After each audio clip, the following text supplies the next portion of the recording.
নমস্কার, কেমন আছেন সবাই? সারাদিনের বৃষ্টির পর এখন রাত্রিতে অল্প কিছুটা স্বস্তি। সময় কাটানোর জন্য বুদ্ধদেব গুহর অন্বেষ বইটি পড়ছি। রান্নাবান্না করতে হবে, তাই আজকে রাতের আয়োজন মুরগির স্টোমাক বা গিলে, অনেকেই এটাকে কচকচি বলে থাকে। স্টোমাকগুলিকে ভালোভাবে পরিষ্কার করে ধুয়ে নিয়ে এতে নুন, হলুদ, লঙ্কার গুঁড়ো আর ধনে গুঁড়ো একসাথে মিশিয়ে তার সাথে একটু সরষের তেল দিয়ে দিচ্ছি। এবার এটিকে মাখিয়ে ম্যারিনেট করে অনেকক্ষণ রাখছি। আমি প্রায় আধ ঘন্টার মতো এটি রেখে দিচ্ছি।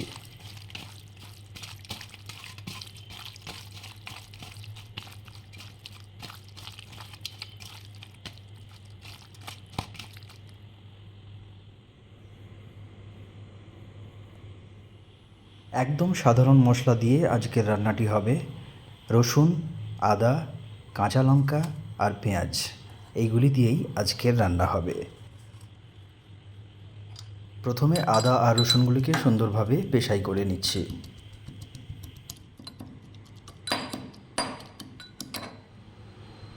মশলা সব প্রস্তুত। এবার কড়াই গরম করে তাতে সর্ষের তেল ঢেলে দিচ্ছি। গরম তেলে ফোড়ন হিসেবে একটা শুকনো লঙ্কা দিয়ে পেঁয়াজগুলিকে দিয়ে দিচ্ছি।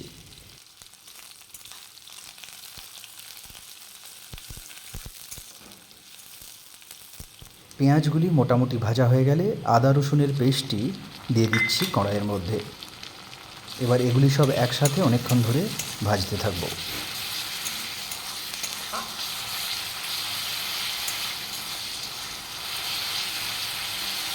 পেঁয়াজ, আদা, রসুন ঠিকঠাক ভাজা হয়ে গেলে এতে অল্প হলুদ গুঁড়ো আর লঙ্কার গুঁড়ো দিয়ে আবার ভাজবো।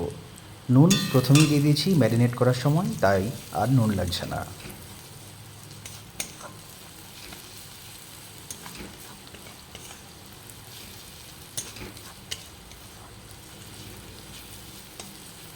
মশলা অনেকক্ষণ ধরে কষানো হয়েছে। এবার ম্যারিনেট করে রাখা চিকেনের স্টোমাকগুলি এর মধ্যে দিয়ে দিচ্ছি।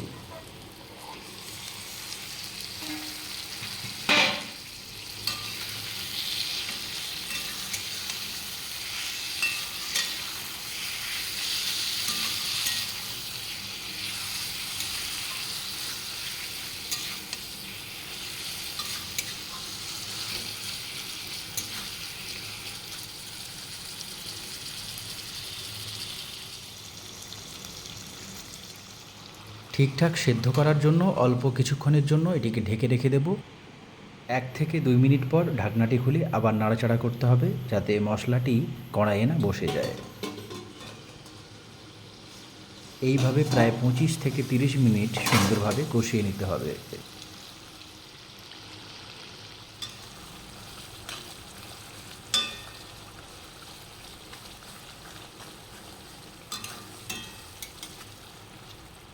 কষতে কষতে কেটে রাখা কয়েকটি কাঁচা লঙ্কা এর মধ্যে দিয়ে দিচ্ছি। জল একেবারেই দিচ্ছি না, পুরোটাই তেলের উপর হচ্ছে। জল না দেওয়ার কারণে এটি স্পাইসি হয় এবং খেতেও অপূর্ব লাগে।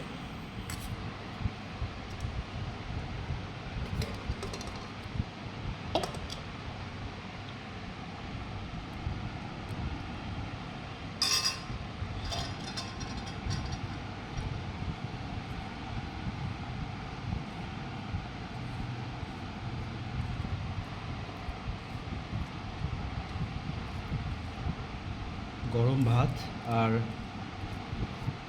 একদম কষা কষা চিকেনের গিলে স্টোমাক, এটা অনেকেই গিলে বলে থাকেন, অনেকে স্টোমাক বলে থাকেন, আবার অনেকেই কচকচি বলে থাকেন। কেমন স্বাদ হয়েছে দেখা যাক।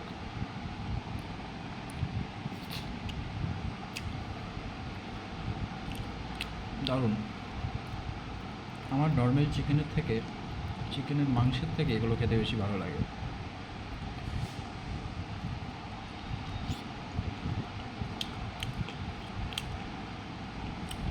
সাথে নিয়েছি কাঁচা পেঁয়াজ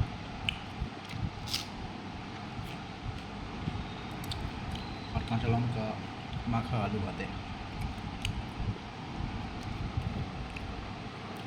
দারুণ খেতে।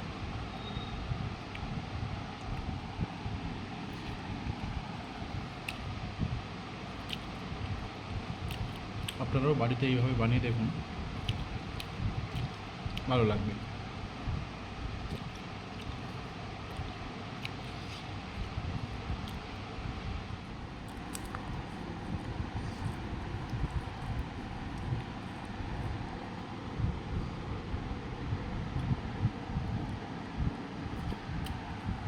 কেমন লাগলো আজকের রান্না?